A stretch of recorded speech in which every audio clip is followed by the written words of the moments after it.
roll in, we'll let them just pick up where we're at. So welcome this afternoon. I'm Selena Mills.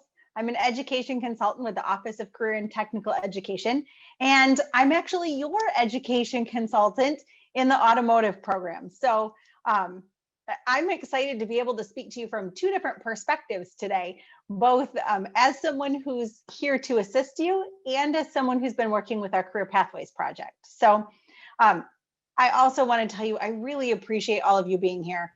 I know it's been a long week, a long year, and we're asking you to probably stay late to look at something that is changing some of the things that you may do, or the way that you may work and the things that you're used to. So I really appreciate you being here because I know it's already been tough. So we're going to be here to support you. And today what we're going to do is jump in and actually take just some small steps in that direction.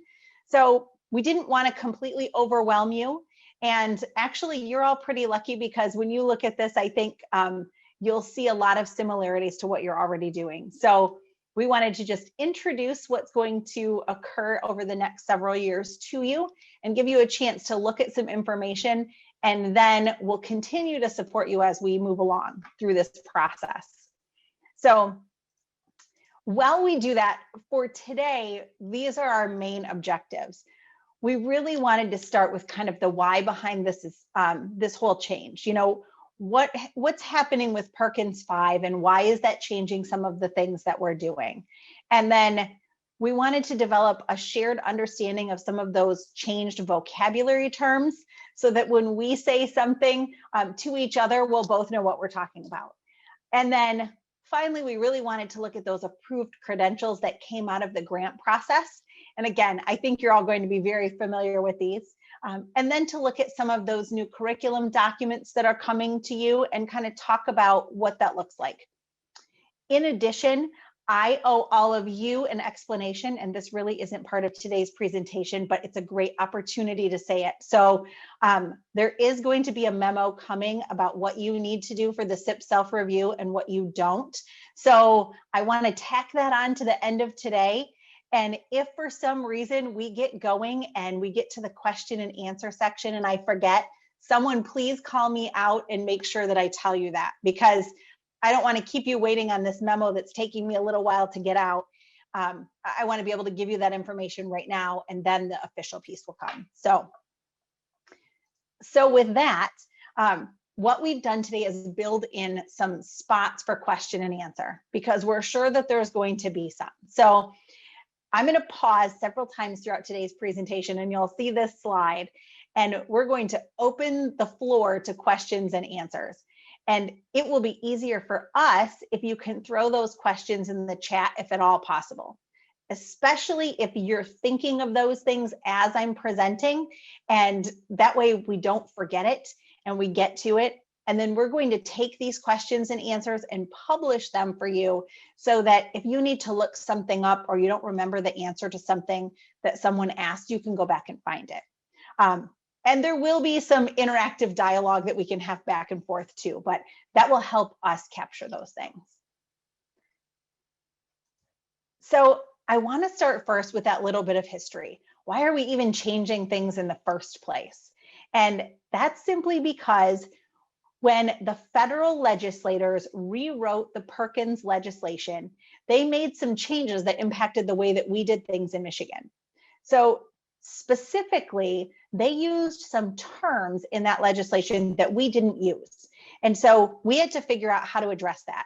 Now, we weren't alone in that. So these are terms that not everyone used, and every state was going through the same process. But basically, when they wrote this legislation, they gave us some choices about the way that we did things. And so we could no longer offer technical skill assessments or end of program assessments in the way that we had before. So we were given a choice, and we decided to take those standards that we have that were aligned to the assessments and move to competencies that are aligned to credentials. Now, to be really frank, for your SIP code, some of those things are very much the same because you already had credentials that were identified as assessments. So you're going to see a lot of similarities to what you have done before in that respect. And then because the federal legislation talked about students in terms of courses or completing courses, and we didn't have things identified that way, in Michigan, we had to move from segments to Perkins courses, or what we're going to call PCCs. And we'll describe to you what that's like. And then finally, one thing that's coming in the future is that all of this created a real opportunity for us to really enhance our credit agreements. And that was also something that came out of the legislation. So they were looking for us to do more than just articulation, but to really kind of push on those credit agreements and to see how transferable we could make them, how we could align those to credentials that students are earning, and to really try to make those things more robust. So that's something that's going to be coming out of this project in the future, but we're just not going to cover that today. So in terms of timeline, this all really started happening a couple of years ago. In fact, we started your particular project right about the time that we all went remote for the pandemic. So now we're really looking at Perkins year 2, and we're just starting to implement some of these things. So there'll be more folks that come behind us in this process, but you all were some of the trailblazers in this. And when I talk about that implementation and those things that we had to make choices about, one of those things that we had to determine as a state was what we were going to use for our core performance indicator or a program quality measure. And so if you remember before, it was called 2S1, and it was those technical skill assessments. But technical skill assessments were no longer an option, and they gave us a very short list of things to pick from. So as a state, we convened a bunch of people from around the state in different areas to look at what those options were and really debate them out. And in the end, we decided to go with post-secondary recognized credentials. So that accountability subcommittee looked at all of those things and thought this was the best fit for what was happening in our state. Now, a post-secondary recognized credential, although it has the word post-secondary in it, can be something that's earned in a secondary institution. So it could be an educational degree or an educational certificate from a post-secondary institution, but it could also be industry recognized certification, it could be a license, or it could be an apprenticeship certificate as well. And in general, these things are usually developed by third parties or developed by institutions of higher learning, and they are recognized in industry, and they help students have a competitive advantage over their peers. So when the accountability subcommittee looked at this option, we started talking about how well it aligned to other goals that the state had. So in general, it aligns really well to the governor's 60 by 30 initiative, in which we're hoping to have 60% of the folks in Michigan have some sort of a degree or certificate by 2030. And then it also aligned with the top 10 strategic plan. Not only did it align to some of those goals, but it also aligned to some of the metrics that we're using to make sure that we're on track for those goals. And we weren't alone in this process. Like I mentioned before, everyone had to go back, every state, and make a choice about this. And so 22 states, or 43% of them, also chose a post-secondary recognized credential. And several of them had been working in this area just like we had in other ways. But you can see here on the map who has also chosen this and who's working on this as one of their Perkins goals. So before we go any further, I wanted to find a couple of terms for you. We talked about that post-secondary recognized credential, but you're going to hear a lot of talk about an industry recognized credential. And that's one of those options within the post-secondary piece. So an industry recognized credential is just what it sounds like. It's related to a specific occupation. It's recognized by employers in the labor market. In fact, the way that we asked is to find out if it was required or preferred when they were hiring. And then a lot of times it's either portable across state borders, or there's some sort of reciprocity agreement that says, if you have this credential, say in Michigan, then there's something very similar in Indiana, and we would probably honor what Michigan did. And finally, it really validates what a student knows, because it's not something that we develop as an educational institution, and employers recognize that. They understand then and use the same language that we do about what a student is able to do. Now, to go along with that, there's also something that we're calling supplemental credentials.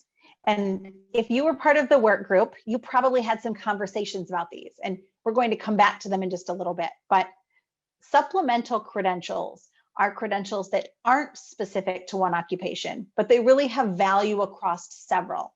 Something like first aid and CPR or OSHA training. And those credentials are also very important to employers. However, they don't meet the standard as a Perkins quality indicator. So while they're important, they don't count for us in that quality indicator measure. And again, we'll come back to this and kind of talk about how that fits for all of you.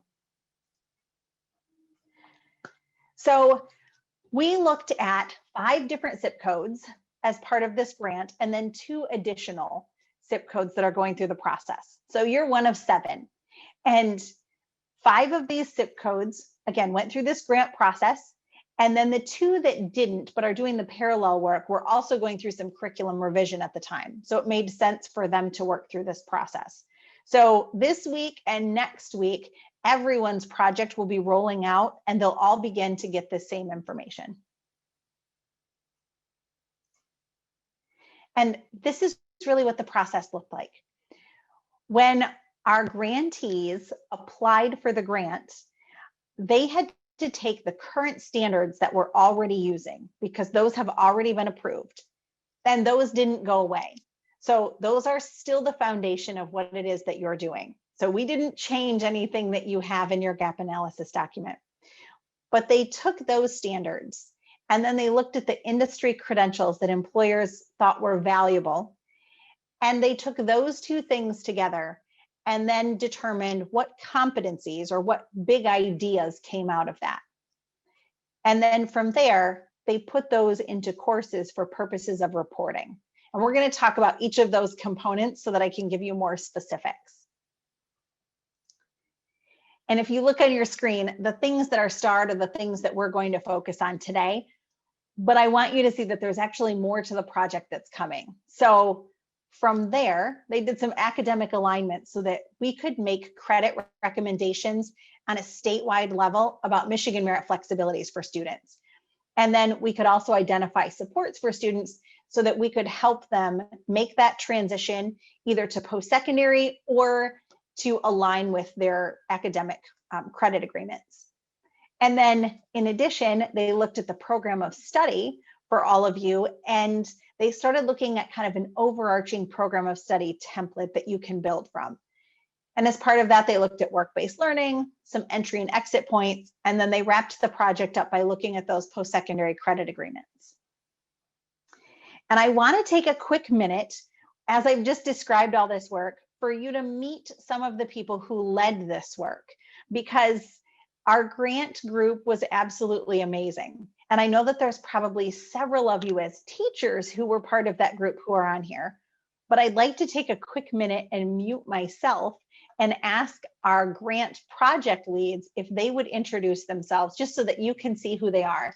And they'll also be presenting today as well. Thanks, Selena.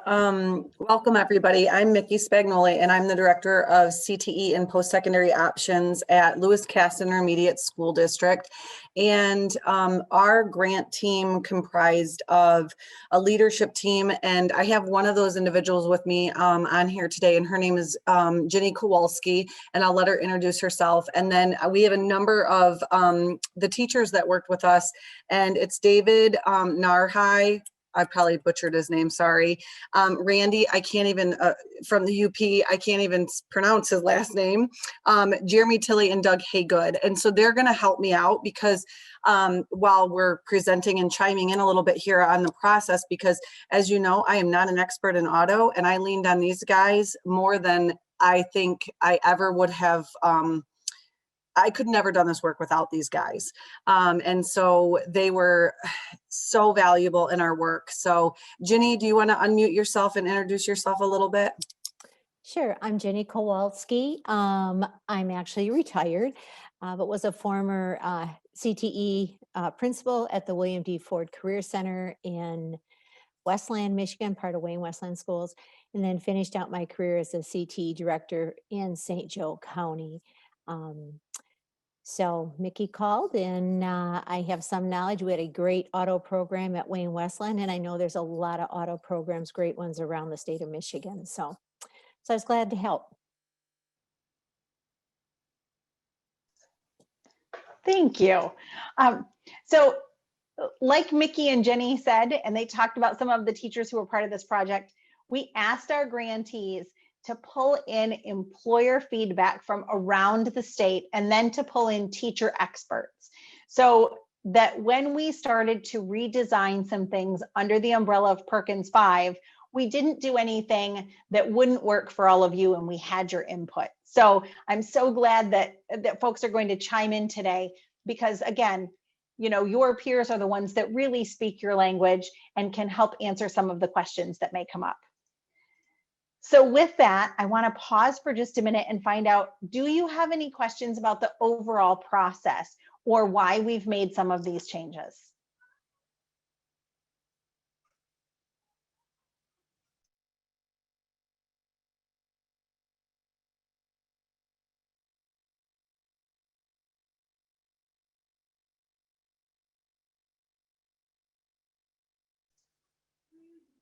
Well, seeing none, we'll keep going, but if something does come up, feel free to throw that in the chat and we'll make sure that we get to it.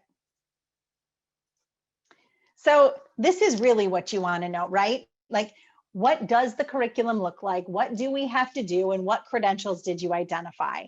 So before I let our grantees talk about the credentials themselves, I just want to go back to that idea of those supplemental credentials, because this did come up across grant groups and across employers in every project. And there were some things that employers thought were incredibly important and that are incredibly important for students. But because they're not specific to one of our program SIP codes or our technical skill areas, they didn't really qualify to be that Perkins quality indicator. However, we don't want people to think that they aren't important. So those recommended supplemental credentials, things like OSHA and first aid and CPR, and even additional things that might not be on an approved list that you're offering to your students, are still incredibly important. And any time that you can offer something like that and a student walks away with a credential or a certificate of some sort to show an employer, I think that's something you want to encourage them to, to proclaim and to use to market themselves. So those credentials were looked at. We're still recommending that you use them. And if you're not using one of them, it might be a way to add and beef up your program a little bit if you're looking for something additional. But they are out there. In general, though, to go through this approval process, what our grantees had to do was first to survey employers and ask that question, is this required or recommended or preferred when you're hiring? And what are those things? So then once employers weighed in, our grantees brought that back and looked at that in terms of our standards and determined how much of an alignment was there. Now, in some program areas, there's not 100% alignment because, of course, CTE programs are built to be really general and broad and give you a broad sense of the field so that students know kind of where their niche is and what they like to do. But they did have to look at how much of an alignment was there. And then they had to look at what kind of jobs were in the industry and how much did they pay? And did they give students a living wage, or did they provide an entry point that then might lead to other jobs that provided a living wage? And then from there, they were able to be approved. So your group already had some credentials on the approved list, but the grant group determined that there was kind of a different configuration or some additional credentials that should be there. So I'm going to turn this over to Mickey and the group. And these are the credentials that are now new and approved on your list, or have been re-verified. And I'll let them talk you through what their process was and what kind of feedback they got. Okay, so as I said earlier, I'm going to lean on my gentlemen that's on the call. So if I forget something, please pipe in. So what we ended up doing, and as Selena said, there were the automotive tests and certifications were already on the pre-approved credential list for this year for Perkins 5. And but we knew that the work had to get done in order to align it and put it into competencies. So we decided to go after it. And, you know, I was a little naive in the very beginning because I was like, oh, auto is going to be easy. There, you know, it's NATEF, it's ASE, it'll be easy to do this. Well, it was not the easiest process. And, but we worked through it, and I'm excited with what we came up with. So the ones that we ended up identifying are maintenance, light repair, obviously, any area test, ASE area test in the entry level ones, and also the state of Michigan mechanics certification is also on the approved credential list. We did not, on the pre-approved credential list from this year, it did give the ASE professional certification tests. And what we found throughout our work with our you know, partners and our participants was that test and that certification is very rare for a student in a post-secondary program to earn, much less a student in a high school program. So that is not the professional ASE certification tests are not on the approved credential list. What we did find was we surveyed a number of different employers across the state, and all of them said ASE of some type of credential was important. And while they were indicating obviously the professional level, we know that that's not achievable for high school students. So we went with the entry level. And one of the things that we really felt after talking about it for as many months as we did was that any student that comes to a program or to an employer that has any area test, so whether they have the brakes or the engine repair, engine performance, that is still, and even if they only come with one of those, that is still more valuable than coming to an employer with no credential or no certification. So that is why we as a group felt that it was really important that the entry level area tests were also included on the approved credential list. Whereas before, it was just the maintenance, light repair that was one of our technical assessments that you could use to achieve the core performance indicator. I'm going to pause for just a minute. Is there anybody that's a participant on our group that wants to add anything? Please unmute yourself and go ahead and add.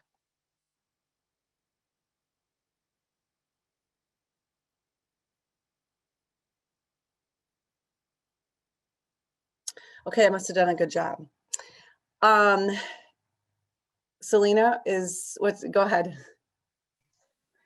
Yep, I was just peeking at the chat because I know that there's a couple of questions there. There are a few that I'm going to get to about additional credentials, but so I'm working my way backwards just so that you all know, but we did go back and look at those professional ASE certifications. If a high school student does earn them, there's a question about that. We know that it's probably unlikely for most students, but because they were on the list, we left them there so that you could report them and count them if by chance they did. We also understand that they're probably going to have earned those other credentials first, but it'll be a good thing for us to collect data on. So, so that you'll still find that in the list. And then let me go back and see if I've caught all of these. There is a question about additional either supplemental or credentials. So that plays nicely right into my next slide. You know, what if there's something that you think should be on the list that isn't? And in that case, later this summer, we're going to be offering what we're calling enhancement grants. So if you think that there's something that should be there and it's not, and you'd like to add that to the list, then what you'll be able to do is apply for one of these grants and take that credential, do the employer survey, link it back and align it to all of the competency work that this current group has done, and then go through the approval process. Because we do realize that we probably didn't catch everything. The beauty of this is that we found there's a lot more credentials than what we thought out there. And so we'd like to be able to provide as many options as possible. And then let me go back here also. I want to pause for more credential questions, and I see we may have some in the chat, so I'm just going to take a quick peek. Could I just add something? I'm wondering if we could take Sure. all of those chats, the questions that are coming up, and somehow record them and just put out a Q&A. Jenny, you're fabulous. Yeah, we are going to do that. So we've got someone taking notes for us and capturing the chat. Perfect. Because we Thank do you. know you're going to need these, you know, Yep. especially at, 3:30 in the afternoon after you've had a long day. You hear Right. it, but sometimes you really need it in writing. So Perfect. yes, we are Okay. going to do that. Thanks. And let me go back quick and look. There is clarification, and Mickey clarified that yes, they only have to do one of those ASE tests, and it does not have to be maintenance and light repair. It can be any of those entry-level tests. And then the other question that I can see is, if one person gets the credential approved, then is it approved for all of us? Yes. We don't want you to have to do more work if someone else has already done it for you. So if someone, takes the lead on an additional credential and they get it through that approval process, we'll release that at the state level so that you all know it's there and it's another option. So, and there is a question about expense of tests. And this has come up as well in other areas because they do cost, some money, and in some areas, even more than an auto. And so one of the things that we've talked with your CTE directors about are options to be able to fund this. There are 3 different ways, just so that you are aware, that they could approach that, or they could do a combination of any of these things. So Perkins, because it's federal legislation, does provide a way to be able to write funding for some of these credential assessments into the Perkins grant. So it is possible that your region and your CPID is writing in the cost of some of this for you. In addition, there is also that added cost money that your program generates, and this would count as one of those added costs for CTE. And so they may be pulling from that pocket of money to help fund this. And then finally, there are local sources. So it could be the general funds that you have, whether it's at a local level or an ISD level or millage funds. And then there are some other creative ways to help fund some of these. So we've heard of some neat things that people are doing with community foundations and scholarships for students. And so I'm starting to gather some of that information so that I can put some of that out there for all of you in case you start to run into some issues and you want a creative way to do that. So we are trying to address that on the CTE administrator level and help them think through all of the different options as well. And then let me see if there's any more questions here. I love, will the school get an allowance? You do, in a sense, as far as the added cost and the Perkins funds, but each CPID has to decide how they spend those things. And then if the student earns the credential in year 11 but returns to the program in year 12, do we need to offer an additional test? The answer to that is actually no, although you can. Anytime that we can rack up more credentials for students, the better. And I know the beauty of what you're able to offer is that within that window, students can take multiple exams. However, I also know that moving from grade 11 to 12, you would then have to pay for that again. In addition, you're able to count any credential related to your program that's on your list that a student has earned between the time they enter your CTE program and August 31st of the year that they graduate. So if by chance they earn a credential, say they take that state test and they earn a credential in July and they report that back to you, you can still count that toward your program. And we'll be putting out a little bit of clarification around that to help really help you understand that and kind of solidify the parameters of that in one of the Q&A documents that's coming out. Selena, can I add something just on a couple of those questions? Yeah. So one of the, in every one of these rollouts and during our grant process, we did look at the different costs of tests and credentials. And, while the tests are expensive, or $40 can appear to be expensive, please remember that Auto did have a technical assessment, which was the same test. It was it was called the student test at that time. And it was around the same dollar amount. So for all of your programs should have been already credentialing these students with the ASC entry level. Now, we also recognize that we kind of lucked out in Auto because it's a lot cheaper than, let's say, welding that has like a $200 test. And we understand, but, there's lots of things that you need to, address and talk with your CTE director or your principals or whoever it is with your funding sources. The other thing that I want to say was when we talk about the stacking credentials or getting kids with multiple credentials, we were aware and we discussed if we tested a student and they got, let's say, the MLR in their 11th grade year, that if they return in their 12th grade year or that are back for, multiple years, that they might have a deeper knowledge in one of the area tests and they could achieve another credential in the 12th grade. And so that was one of the things that our participants really talked about. And, hopefully that's something that you can find the extra funding for, to have these kids stack as many credentials, because they are more employable and they're more hireable and more promotable with those area tests. And Selena, I'm assuming you're going to talk to them at the end about the Michigan Mechanics test that Mike Miller turned us on to last week with the testing availability. Actually, I'd like it if you helped talk about that a little bit and gave us some info, because you have more of the inside scoop than I do. Okay. But yes, don't let me forget that either, because I don't want to let that opportunity slip by either. Yeah. Okay. I do see a couple additional questions that I want to address here for you too that have rolled in.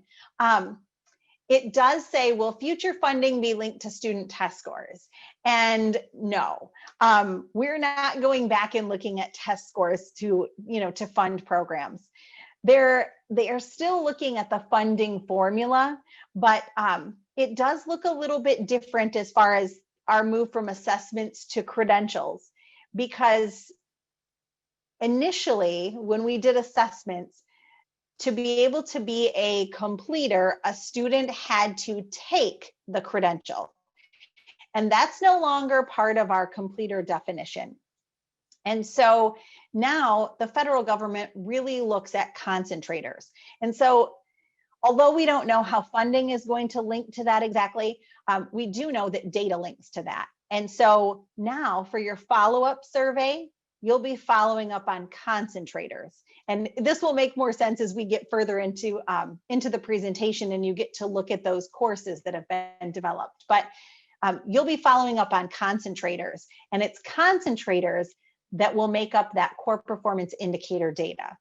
And it's no longer about who takes the test or the credential, but who passes it or achieves it. And so what we really want to do is not just talk about attempts in the state, but we want to be able to share our story as a state about how many students have earned these things. So one of the next questions was about, are we required to test students in more than 1 year? And I would say, don't let a student go after a credential if you think they're not ready. If they haven't met the competencies that they need to, and they haven't done the work that they need to be ready for that credential, because it's not about attempts, it's about earning, I would wait till that student is ready to earn it and you think that they've a very good chance of getting that credential. And then I'm peeking just to make sure. Can we count them as completers if they're credentialed in Auto 1 and if they don't return for year 2? And Mickey kind of alluded to this, and we're going to show you that the definition of completer has actually changed.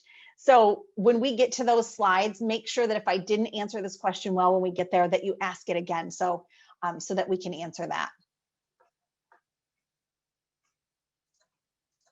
So let's go in and talk about this change from standards to competencies, because I want to explain what we mean by this term and start to be able to paint the picture of how your reporting mechanism for CETUS is going to change a little bit, and then how we're going to move from segments into those Perkins courses or PCCs, so that all of your questions then, it will start to make sense in your mind.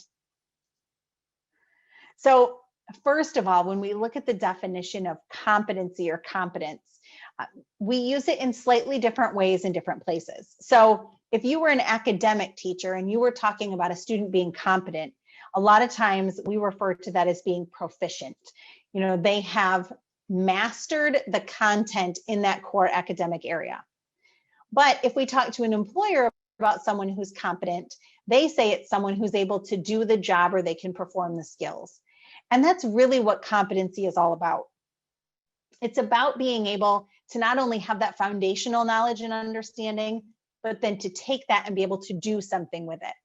So for all of your students in auto, it's not only understanding the parts of the vehicle, but then it's being able to go in and know how they fit together and how to diagnose issues with them and how to make repairs.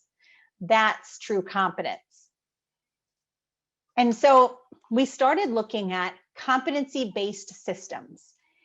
And in a competency-based system, we really take into an account what the student is able to do and perform before we move them on to the next level. And I want to say, as CTE teachers, you all are really good at this. You just may not know it. So if we think about the analogy of a house, we would never tell a builder, I need to build a house. I'm calling in the mason. I'm giving him 3 weeks to put in the foundation. Get done whatever you can. And if he came in and couldn't totally finish the foundation in 3 weeks, we wouldn't then bring in the carpenter and say, okay, let's put on the first floor, because the house would never stand up if the foundation didn't support it.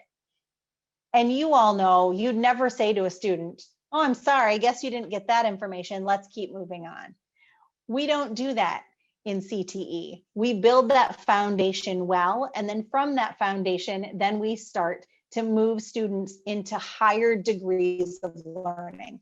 And once they understand the core knowledge that makes up a content area or makes up a skill, then we start to build on that and ask them to perform those skills. And that's really what competency-based education is all about. Now, sometimes when we talk about competency-based education, we think about competency-based grading. And that is a good thing, but that's not necessarily what we're saying you have to do right now. That's a pretty big change. However, when we talk about competencies and we talk about grading, I think we all realize that sometimes when we put grades out there, it doesn't mean to other people the same thing that it means to us. Right? So if you look at this chart on your screen, you'll see all of these students have the same grade. But if you're a parent, or if you're one of our post-secondary partners, or even an employer, and I tell you that a student has a C, you don't really know what that means. You just think they've mastered, 75%-ish of the content. However, we know a lot of things go into making up that grade. So again, if you look at the screen, and you look at, say, Oscar, he got D's and F's on his test, but he's what every employer would want to see. He's got great work ethic. He shows up on time. He puts in extra effort. They would want to hire him. The problem is he probably doesn't possess the technical skills that they think he might have as it corresponds to his grade. And so in order to really speak the same language as our post-secondary partners and our business partners out in industry, we need to be able to show them what a student really can do. And to be able to do that, we can use a credential, because a credential validates that set of competencies. So when one of your students leaves with that ASE entry-level test, every one of your employers knows what that means, right?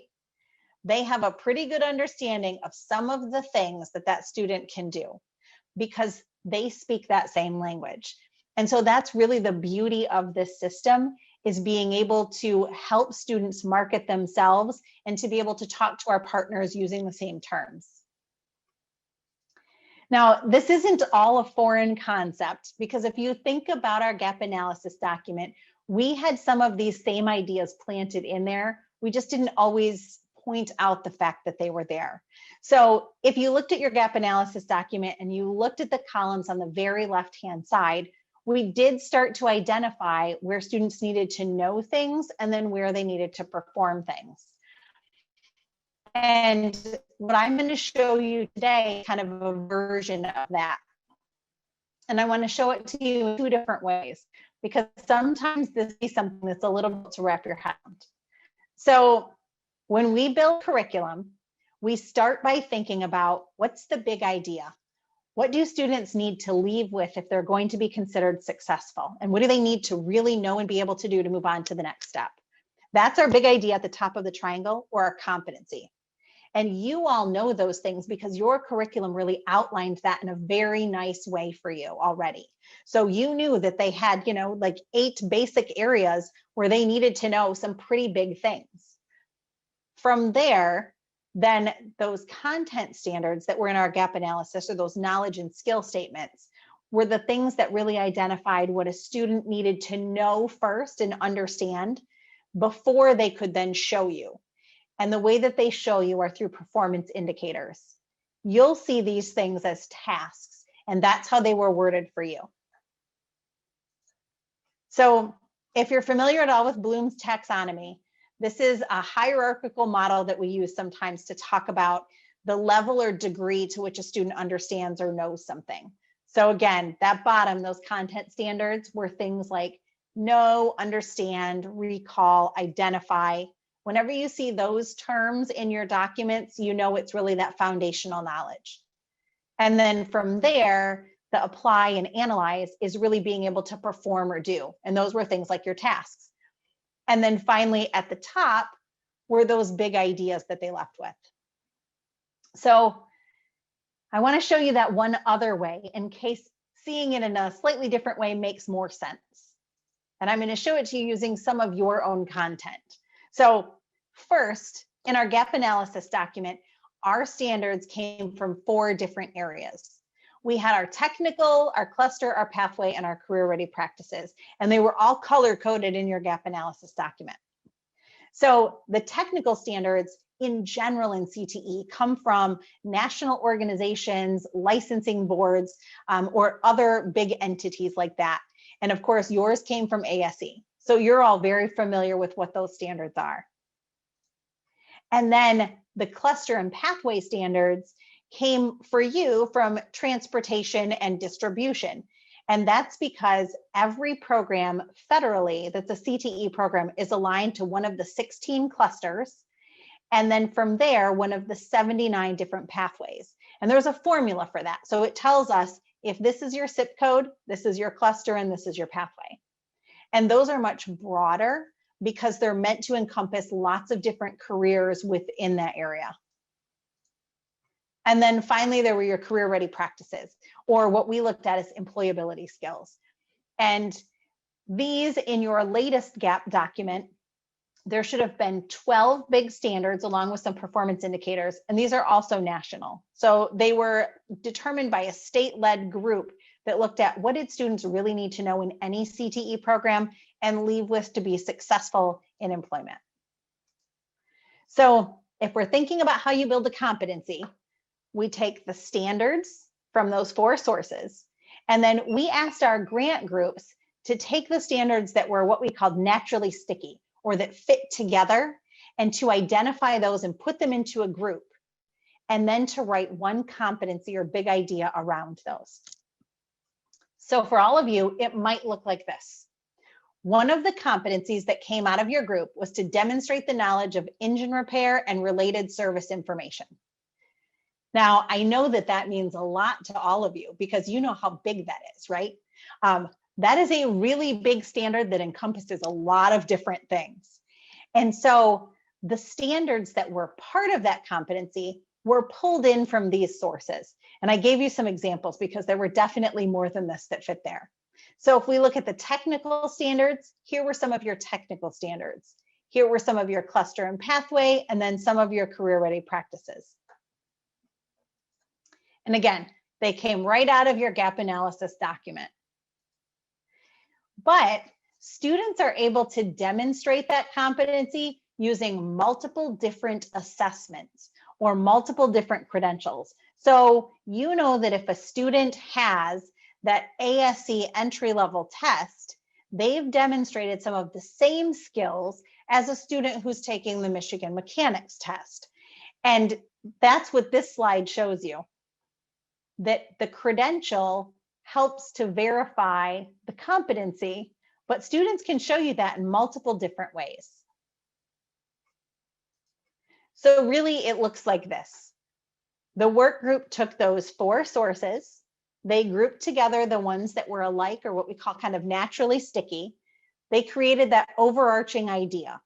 And then from there, they aligned that to the different credential options so that students could show you using various credentials that they really were competent in that area and understand it.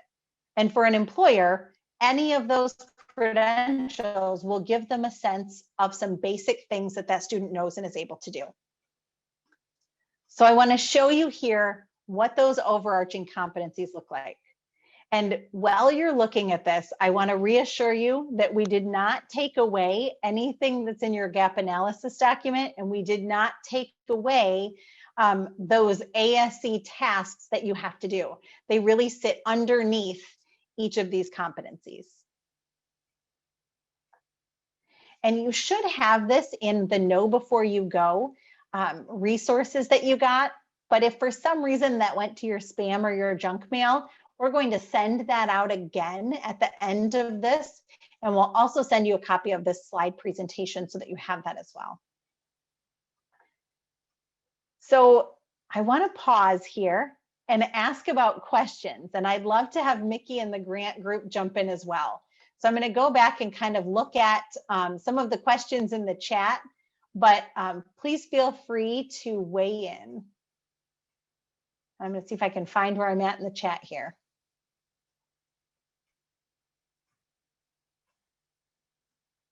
There was a question about core performance indicators. It was 2S1, now it's 5S1. I don't know if that helps clear that up.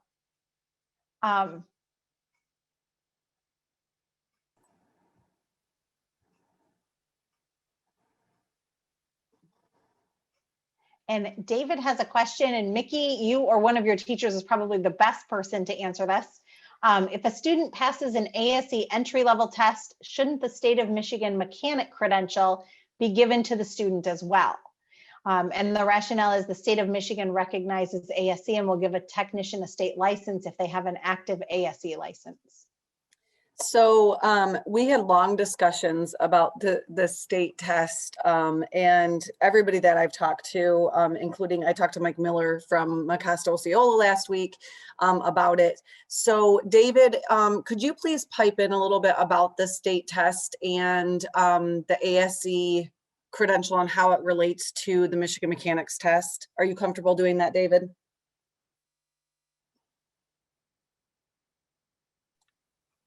Yeah, I'm comfortable doing that. So, oh, I meant David that worked on our grant. Okay, that's all right. But if you'd like to ask your question out loud, so then David from our grant can answer it, that'd be great. Right. So here's my real question. Okay. So the state of Michigan will recognize an ASE test and give that person, professional level, I'm speaking, a license for the state of Michigan to do repairs here. Okay. So obviously we know that the students are doing an entry level test. Is the state of Michigan exam an entry level test for the students as well? And if it is, then you should be able to get one if you pass the other.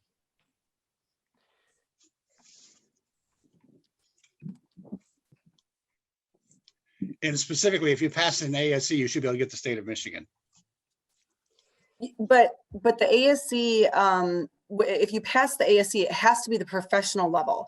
And the professional level tests on a, it's all the MLR and the AST, which is the post-secondary curriculum. And so the entry level test only tests on the MLR level. And so David, if you're around, David from the UP, can you answer this question? Can you unmute yourself? Yes, I can. Thank you. There he is. Hello, everyone. Yes, Mr. Green, I see that there's a little bit of overlap there. So let's remember that you are correct that the ASE professional level test, you can fax it into the state of Michigan under a special fax number and get the equivalent of a state test. However, you first need to make a Michigan Mechanics account and have passed one test prior to that to be issued a state test. Okay. So let's say if you have 2 years of work experience and you have the ASE professional brakes test, you can fax that into the state of Michigan and get a state license to legally perform repair work in brakes. Now consider that we are recommending the ASE student level test, which is basically telling our employers the students have their head in the game. He's striving to be, he wants to be into the industry. So as the instructor, you have the choice to administer both or one or the other. You're not tied to only one. There's also the question of the state test being outdated. Yes, it's outdated. It is currently in the works for being updated. Okay, so you may want to choose to do both, which is going to benefit you, your program, and the students. So although we're recommending the ASE student level test, it's wise to give that because it's going to show employers and the student that they have their head in the game and they're going into the automotive industry. Your several students who are taking your class to take the class and not be in the industry, it's not going to hurt you to withhold that test and give it to the students who need it. Okay. So we're trying to provide flexibility because we are working with our state of Michigan, who has both licensees. Where other states only take the ASE test, the state of Michigan, you have to have this one to legally perform the work. Okay, so we can't undermine the state of Michigan requirement. We're just adding to it or giving that option. Does that make sense? Yeah, it sure does. I was just thinking that, I mean, I get it. You want to give them, you know, more opportunities, but if you know brakes, it doesn't matter which test you're taking, you're going to pass it. Correct. All right. But hey, thank you for the clarification, David. Very much appreciated.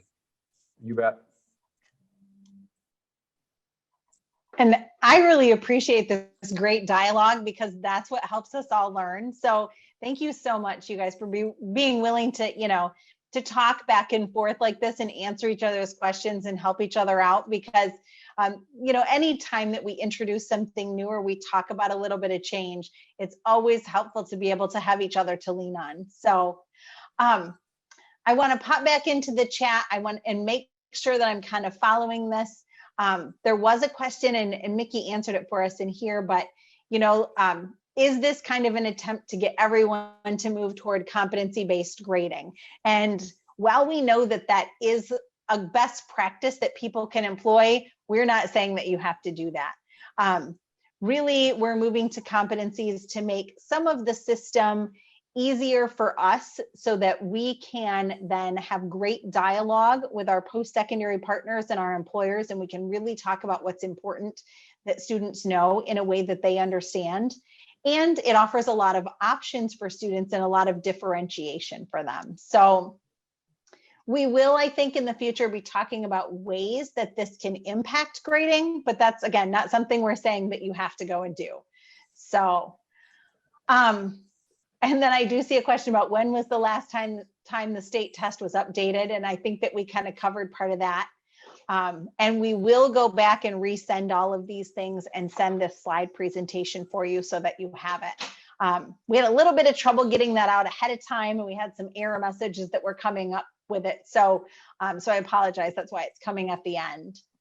So I'm just peeking to see if I have missed anything else. Again, we're going to capture this information from the chat, capture these questions, and make sure that you get the answers. So all right, now I want to talk a little bit about those PCCs that you have and how this impacts the way that you've been reporting. Because essentially, remember, we're moving from reporting segments to now reporting PCCs or Perkins courses. And when I say reporting, I mean for CTIS purposes, for CTE. So just like we took all of those standards that went together that were kind of what we call naturally sticky, which in a sense for all of you really were kind of put together already. Now we're taking some of those big ideas that we created and we're putting those together in a way that makes sense. And so to create a Perkins course, we took big ideas that went together and sometimes even that overlapped each other and put them together for reporting purposes. So I want to show you what kind of guidance we gave our grantees when they were coming up with a Perkins course. We told them to look at a group of competencies that took approximately 80 hours to deliver so that we had some kind of standardization between course to course, so that they didn't create something, say, that took 200 hours and something else that took 50. And that would make scheduling easier on your end.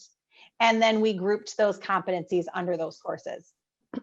Now, what I'd like to do, and I believe you also got this in the know before you go, I want to show you what those courses look like. And then I'm going to ask Mickey and the group to speak to how they set this up and how this looks in practice.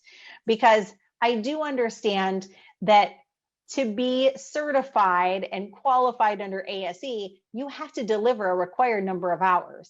And so when we think about that 80 hours and you look at these courses, there's going to be at first a disconnect, I believe, for you in how we set this up and what you have to do for ASE. So we want to explain how that works.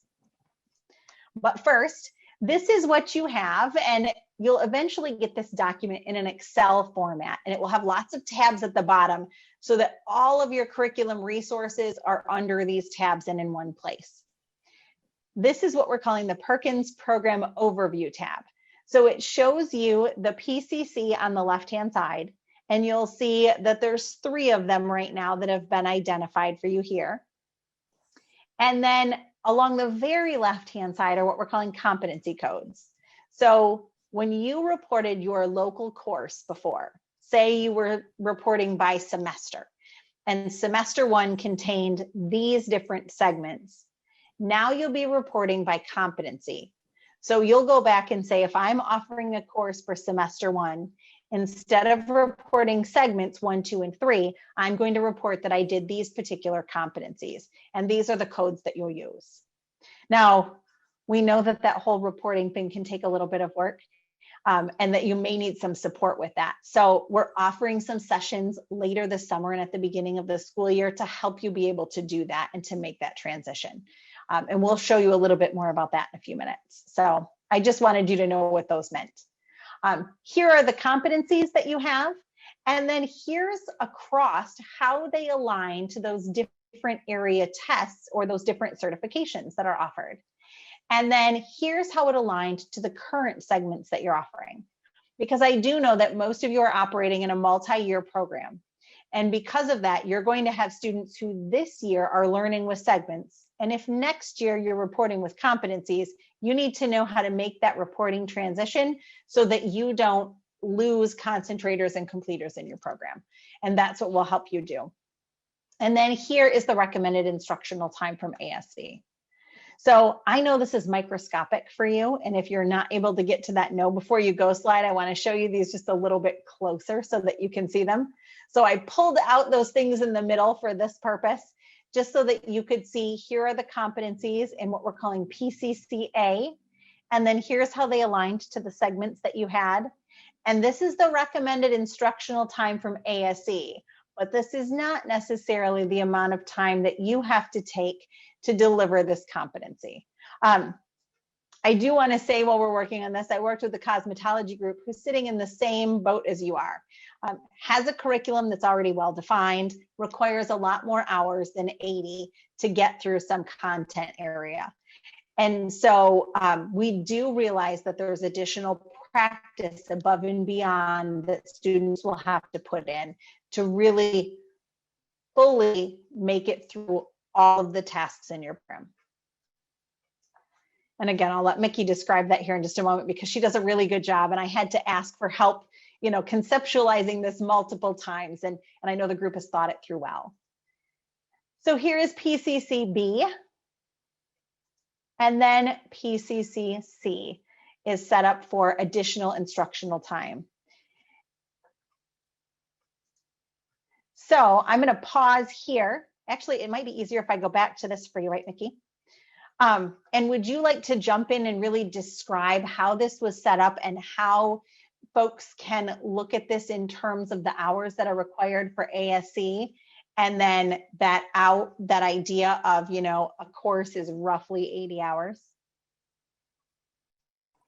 Yeah, and again, working on this project, I've learned so much about auto and Ginny as well. And we would sit with our group of gentlemen, and they would inform us and teach us all throughout the process, but they're really truly my experts. So when we set this up, and one of the hardest things for all of our participants and ourselves was, you know, the ASE curriculum is given to us. I hate to use the word canned curriculum, but it's there. And to move and say, oh, well, these are the tasks they have to do. They already have performance indicators. We have to do that. And then how do you group them into competencies? Because for me and our participants, the competencies are the content areas. So engine repair and engine performance and brakes and electrical and the HVAC. And so what we ended up doing is, well, you can't call them that, right? Because that's the content area. So if you see underneath the competencies, the people that work with the ASE curriculum every day, you're going to see that that's the sentence about the general under engine repair is one of the competencies. And then what we did was we took all of the standards underneath and then the performance indicators or tasks and put them underneath each one of those. So in the new Perkins 5, we have to have 2 courses. That's what the federal government has defined as 2 courses to be a concentrator. And so that's where the PCC comes into place. And that was really, really hard for us because we said, well, wait a minute, we kept changing and going back to, well, that's our instructional design, right? No, it's not. The PCC is not necessarily your instructional design. So, but we had to, for reporting purposes, group the categories into PCCs. And so the participants went through what they naturally do in the natural areas that they focus on and place them into the PCCs. So obviously the first part is going to be your supplementals, because you start out your year with your supplementals. And what they did was they said it takes about 10-20 hours in order to teach the supplementals, but those are ongoing throughout every year in the course. So your safety. And when we talk about those supplemental credentials as well, OSHA and, you know, the AED and the CPR for other programs, we didn't want to say, oh, you have to get OSHA 10, because we know some of you or a lot of you use the SP2. And so we wanted to say that was, you know, the supplemental safety one is whatever selected by the teacher. And so then we know that ASE recommends it takes about 540 hours to do an MLR program successfully and correctly. And that is how we determined the ASE MLR recommended instructional time. We went through and decided how many tasks were under each area and said, okay, it would take approximately this amount of time. And that's the recommended hours. But we know that according to the state of Michigan, it's about 80 hours as a PCC. So while we know that it takes more time and that a lot of our programs have 2-hour blocks for the recommended time, it's still one PC is about 80 hours. And we know that there will be more instruction into a deeper level above that 80 hours.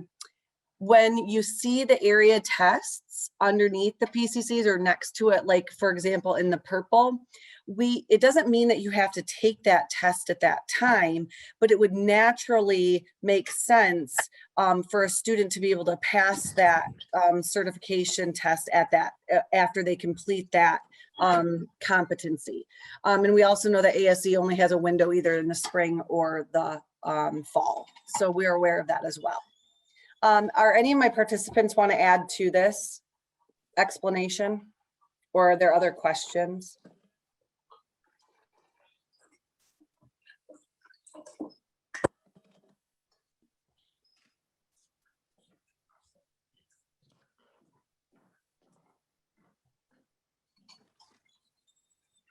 All right, well, seeing none, I'm going to give you a little bit more explanation of how this works. But I do see there are some questions in the chat out. You know, our administrator help us with some of this, and is there going to be a template to be able to help with that? And yes, we're going to provide help with those things, because we know that's probably one of the hardest things that we're going to have to do, is to be able to transition in reporting, because we've gotten so used to the system that we have. So we're going to be there to support you and to help you and to help your administrators as we move forward. So more of those things will be coming. So let me move forward just a little bit. And if you think about the PCCs that you have, there's a couple of different ways that in general teachers can set these up. So it is possible that you could look at the PCC as it was put together by the work group and say, you know what, that makes sense to me. I'm going to deliver that in the very same order that they recommended. So I'm going to look at all of the things that went into PCC 1 or A, you know, brakes and steering and suspension and those types of things. And I'm going to deliver all of those competencies together till we get through it. And that's one way of looking at it. I've told some of the other groups, it's the equivalent, if you think about driver's training, of the different options that a driver's training instructor has when they're setting up their curriculum. So if I'm a driver's training instructor, I might think that it's very important for students to understand all of the traffic laws first. And that really builds the foundation for everything else. So I'm going to deliver that first. And then when I look at the rest of the PCCs, I go, gosh, well, the second one is really parking skills. But I think before students understand parking skills, I really need to teach them signs and pavement markings, because it only makes sense to teach them that first, I think, before I teach them parking. So I'm going to teach them all the signs and pavement markings, and that'll be my second local course. And then I'll go back and teach them parking, and we'll work into safe driving. That's one way that you could do this. The other way that you could do this is more of an integrated model, which might be some of what you're doing right now. And even some of our academic counterparts do this. So think of this in a high school if you were a science teacher. In some of our schools, they deliver biology and then chemistry and then physics.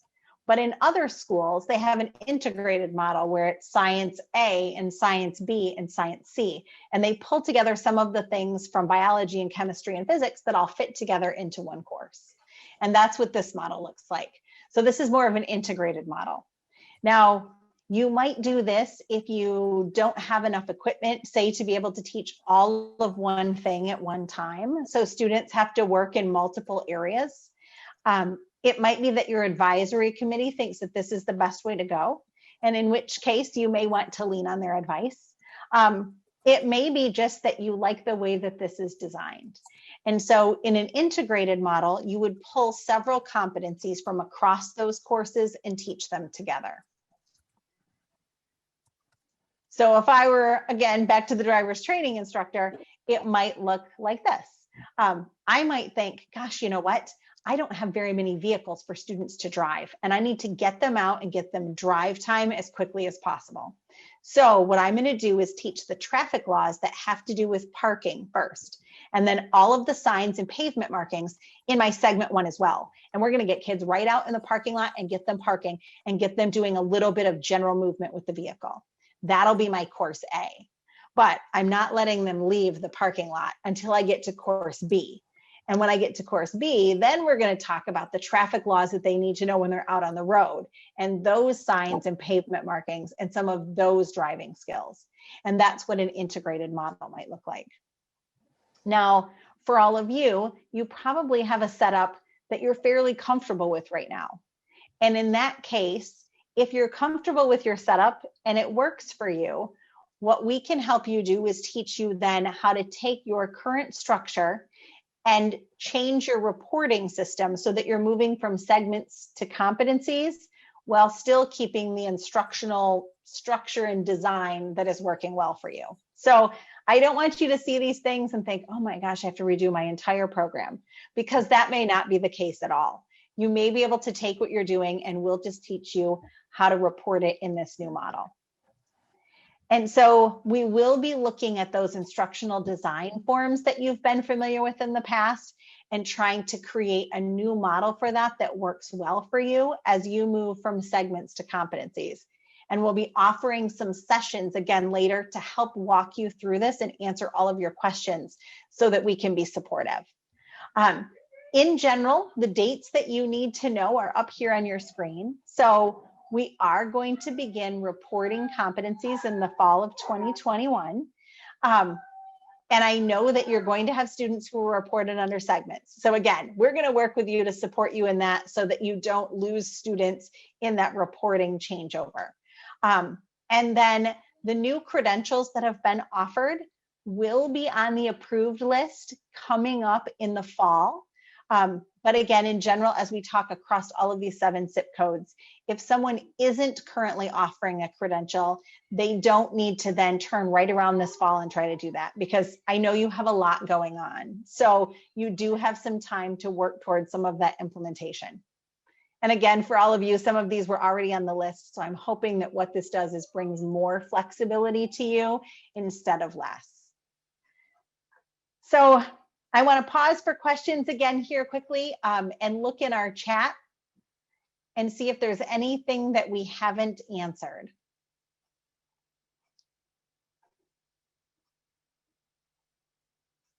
And again, I apologize if I missed something here. We will try to go back and make sure that we can answer them all in our session here today, but we'll definitely go back to this and make sure that you have written answers as well. So if a student has more than one, or if you choose more than one assessment or more than one area, the question says, and a student passes one but fails one, will they still be considered proficient? If they have passed one of those credentials, then yes, they still meet that indicator. And again, you can encourage students to go after as many as possible because that only benefits them. And then there is a question about if a PCC is around 80 hours, why are brakes, steering and suspension and electrical, why do they count as one if they're each over 80? And I think in that case, that's what, and Mickey helped me out here, but that's what PCCC is for, to put in that additional time.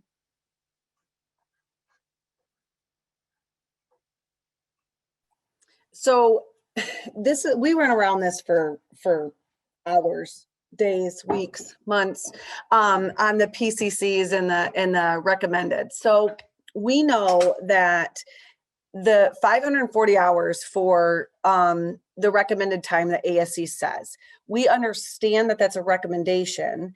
And we also understand that in schools, and we had to think about, whether you have a comprehensive local high school or you had a tech center or a technology center that these kids are going to.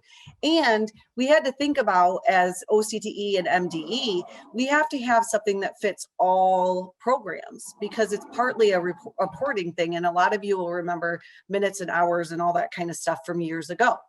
And so while it's a recommendation, ASE is 540 hours, the time that we had to put everything a PCC into was 80 hours for OCTE. So we understand that that is a recommendation, and that we had to put the courses into the PCCs, and that we had to group them together. So we could have said, okay, you have 8 PCCs for all the 8 areas, but then in order for a student to do that, you would have to have them complete only 2 of those to be a concentrator, and that doesn't make sense. So they could be in there for how many weeks? And a PCC is supposed to be 80 hours. So if we had 8 PCCs for auto in that area, and they're all 80 hours, that means they'll never get through an auto program. And so it's a very confusing thing. And believe me, we went around for hours and hours and hours about it. And I'm probably muddying up the water. But just remember, it's recommended time on the right-hand side for ASE. And that's why we grouped them in that PCC. Thank you. And the other thing to remember is that 80-hour idea that we gave grantees was kind of a minimum. So at a local level, if you want to go above and beyond, and if you need to go above and beyond, you can. When we looked at this with cosmetology, the other program that we went through that's kind of similar in terms of structure to auto, we looked at the fact that, well, we might complete those competencies, the student still was going to need more practice time, in our case, to be able to meet the requirements for the credential. And so it might take 80 hours to introduce them to those concepts and for them to go through the initial pieces, but for them to be really good at it, they might need more practice time in one area or the other. And we knew that instructors would provide that. I want to go back to and catch one more question that I can see, or a couple more in the chat. There is a question about, do they have to take 2 PCCs and pass 2 tests to be a concentrator? So the federal government said they have to complete 2 PCCs to be a concentrator, but for Michigan, they really only have to take 1 or earn 1 of those credentials. And that's not linked to that concentrator term. That's just linked to our core performance indicator. So it is possible to go through 2 PCCs, not take the credential, and still be a concentrator. And again, we'll put this in a document that helps answer some of these questions in case this, like Mickey said, is still as clear as mud. So I'm going to go. Selena, can I help for just a second? Yes. And I thought this came up yesterday as well in the business. I'm going to put in the chat a link to the concentrator participant definition memo that came out. And I don't know, a lot of administrators are on the call, but the OCTE has a new memo website. And so any memo that comes out from OCTE will be linked on this page, and that's where I'm finding it. So I'll put that in the chat as well. But they just came out with the final definition for course participant, concentrator, and completer, I think a couple weeks ago. And so I'll put that in here, and it'll clarify more of what the new Perkins 5 concentrator, completer, and participant definition is for everybody. Perfect, thank you. And that'll answer a couple more questions that are in the chat. I do want to be cognizant of your time because I know we're getting toward the end, and I've got a couple more things that I want to make sure that I share with you, really that are specific to your group and your needs. So I want to talk about implementation. And again, you all are sitting in a little bit of a different place because you're already implementing what ASE is asking you to do. And we're not changing those standards, and we're not changing those task lists. So in a sense, you are already implementing, and what will change for you will likely be some of the reporting structures for OCTE purposes. Again, ASE will stay the same. So we do have this chart that you're going to find in your documents when we send you this slideshow. And really, most of you, I believe, are currently here. When we looked at what would we need to do to support all of you as you worked through implementation of this change, I see auto as mostly being at the top. I mean, most of you are following that. You're state approved, you're approved through ASE, and you're already offering a credential at some point in your program to the students who are ready to earn it. And in that case, the support that we see you needing the most is in those reporting structures. And so we want to make sure that we're there to support you and that we're there to help you with this. And I know that it's the end of the year again, and it's the end of a very long and difficult year for all of you that we can't even imagine on our end. So as we roll this out today, and and you get some of these documents and more things are yet to come, I want you to know that we're here to support you, and our job is to help take small steps with you through this process until we all get to where we need to be. So I don't want you to feel overwhelmed, and I definitely don't want you to look at this chart and think, oh my goodness, because I know that for your program, you're all sitting in a place where a lot of these things are already in place for you. But with that being said, we do know that there's support that we can provide, and there might be things that you need that we're not aware of. So when you leave today, you're going to get some more materials. It'll be a repeat of the 2 documents that you got in the Know Before You Go. Just in case by chance you didn't get that and it went to spam. And then we'll send you our note slides that I had trouble with earlier. I think we might have gotten that error message figured out. So you'll get a copy of these. And then you're also going to get 2 surveys. So one survey is strictly about this professional development session. Did we meet your needs with this session? But the other one is really important to us as we continue to support you. And that's this credential readiness survey. So it's going to ask you, what support do you need as we move forward in a few different areas? And we're going to take that data as a state and look at it by zip code and say, here's where people are saying they need help, and here's what we need to provide. And so we're going to set up some things for the future so that we can support you. And then we're also going to take this information and pass it on to your CTE and regional folks, so that if at a regional level, there's something that you have in common that you need support with, they can help you with that as well. I do want to warn you, now that we've given this out a couple of times, I want to let you know that there's some information you might want up front. It's going to ask you for your CPID number and your regional number. And so if you don't know those, just reach out to an administrator or your building principal, and they're likely to know what those numbers are for you. And again, that's going to help us sort this so that we can get you the information and the help that you need. And then finally, there's some additional sessions coming up for you that are strictly all about you. So we're offering some Q&A sessions in June, and I realize that you might be gone for the year. It might be time to take a really good break, a well-deserved break. But if you're available, we've set up 3 different sessions, and there's 3 because we wanted to be as flexible as possible. So please don't think you need to come to all 3 of these. And if you don't have any questions and you feel comfortable, then you don't have to come at all. But if you've got more questions and you want to ask some specific things about your program and, in your local program even, you can come to this session and we'll be there to help. So it will be breakout rooms, no agenda. We'll just be sitting in there, waiting to help you and answer those. And then in late July and early August, we'll be offering some sessions around instructional design. So helping you move from that segment reporting to that competency reporting. And again, there's 2 because I know end of July and beginning of August is a great time for last minute vacations.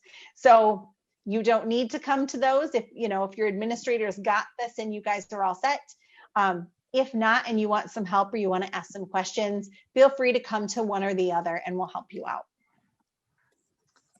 And then finally, before we look at the last questions from today, this is the email address that you can use to email us specific questions that you have, and we'll try to help answer those for you. So if you send it to this MDE Career Pathways address, then we can write you back or connect with you through a phone call and help answer any question that you have.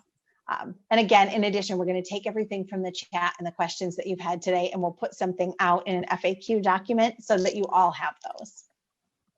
So I know I have talked a ton. I want a quick peek at the chat and give you time to ask any final questions that you have. So if there's anything else that you'd like to know, go ahead and throw it in there, or you can unmute and ask. Selena. Actually, Sue- I have a question. Go ahead. So what my question is, and this is probably part and parcel to the PCCs and how the segments and, you know, all the information you've given us. Why does the automotive, or at least the automotive SIP, still have to continually do the SIP self-review if the programs are already NATIF ASE Education Foundation certified? Why hasn't that taken precedence over the SIP self-review? Oh my goodness, thank you, because I told someone to remind me and I would have totally forgot, so bless you. You know what, we don't want you to duplicate efforts. And I know at one point in time, quite a while ago, there was a memo that came out that said, listen, you're doing the ASE review. And I know how intense that is. I used to work with my auto and diesel teachers on that, and it's huge. And it asks things above and beyond the SIP self-review, and it goes even deeper.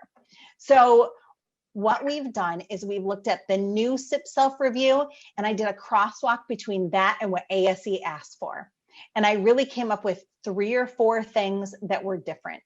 And so what we're going to do is put out a memo and only ask that you show your administrator those 3 or 4 things, and that's it. The rest of it resides with your ASE stuff, and you can focus on that, because you don't have time as a teacher who is busy. And I know how much you guys run around the lab to try to get to every student and to get all those tasks done. You don't have time to duplicate effort and do that much paperwork when it's unnecessary. So be looking for that memo to come out. It's going to outline what those 3 or 4 little things are. And in fact, I can tell you one of them is just going to be a recommendation to make one tweak to an advisory committee member, and to put that in your ASE information and keep it there. So, so I'm going to try to make that as simple as possible for all of you. So thank you so much for asking that. Well, thank you very much for the explanation. I appreciate it.